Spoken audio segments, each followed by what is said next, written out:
Britain's Prime Minister has arrived in Washington for talks with the US President. This is Keir Starmer's second visit since winning elections in July. The war in Ukraine and Kyiv's plea for permission to use Western-made long-range missiles against Russia are expected to be the main focus of their discussions. PM Starmer has described upcoming talks with President Joe Biden as strategic, adding he will also discuss the Gaza crisis and wider tensions in the Middle East. The UK government last week announced a partial ban on the export of weapons to Israel on concerns they could be used to commit violations of international humanitarian law. The meeting is likely the final one between the two leaders, with the US set to pick a new president in November. Republican nominee and former US President Donald Trump has been known to praise Russian leader Vladimir Putin, while the Democratic nominee and current Vice President Kamala Harris has pledged to keep up Washington's staunch support for Ukraine if she is elected. For more, let's bring in our correspondent, Olly Barratt, who's standing by in London, and Megumi reporting live from Kyiv. Olly, let's start with you first. What more do we know about Mr. President Biden and PM Starmer's upcoming discussion, particularly on Ukraine?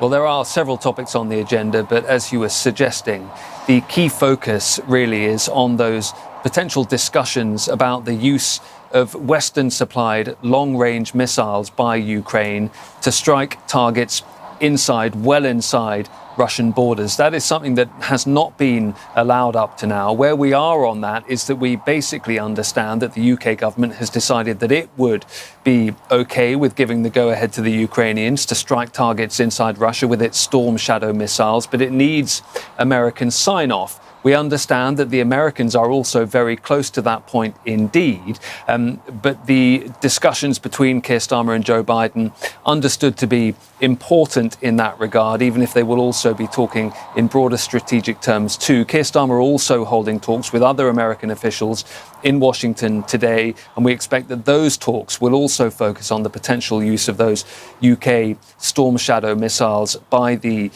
Ukrainians. We're not necessarily expecting any major announcement to come out of these talks in Washington today, even if the Americans and the British do agree behind closed doors that the go-ahead should be given to the Ukrainians to use these missiles in this way. We still expect that there's some further diplomacy, particularly with European allies, for example, before any announcement would be made. Megumi, let's bring you in now.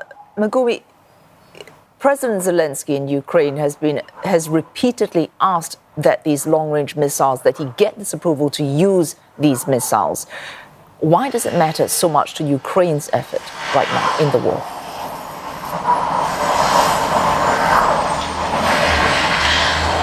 Well, first of all, I mean, maybe I'm stating the obvious, but Ukraine does not produce the same type of long-range missiles that countries like the United States, countries like Britain has given to Kyiv so far.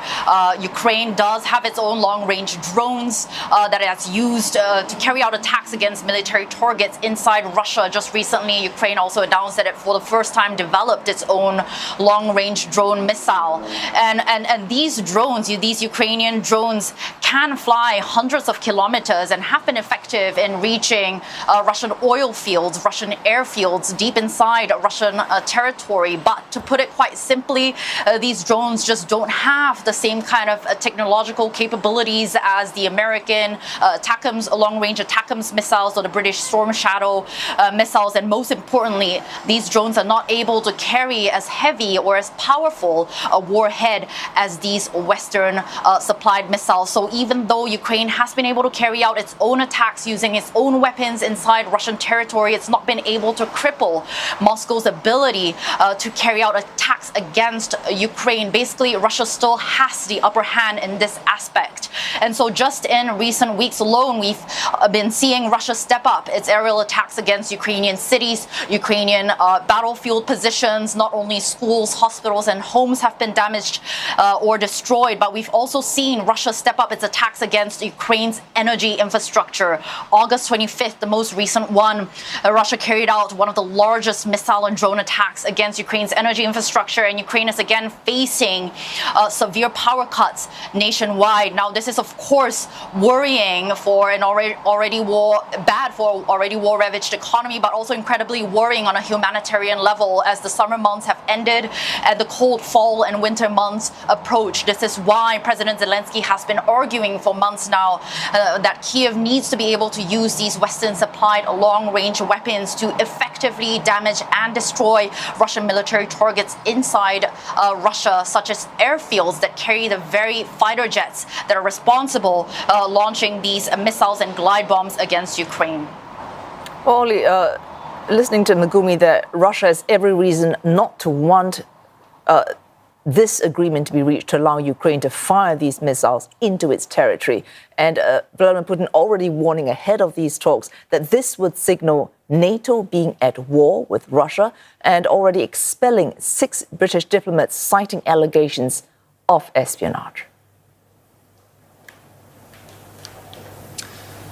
That's right. What the Russian FSB security service is claiming is that these 6 British diplomats were engaged in espionage and what it calls trying to work towards a strategic defeat on our country. They have had their diplomatic accreditation revoked by Moscow. We've also heard from Foreign Ministry spokesperson Maria Zakharova claims that they were taking part in what she called actions aimed at causing harm to our people. Now, the UK Foreign Office has completely denied these claims, described them as completely baseless. The UK government is saying that it believes that the actions being taken with regards to these diplomats by Russia are, in its words, in response to actions taken by the UK government in response to the Russian state-directed activity across Europe and in the UK. And the UK Foreign Ministry says it is unapologetic about protecting our national interests. Now, with regards to those 6 British diplomats who've had their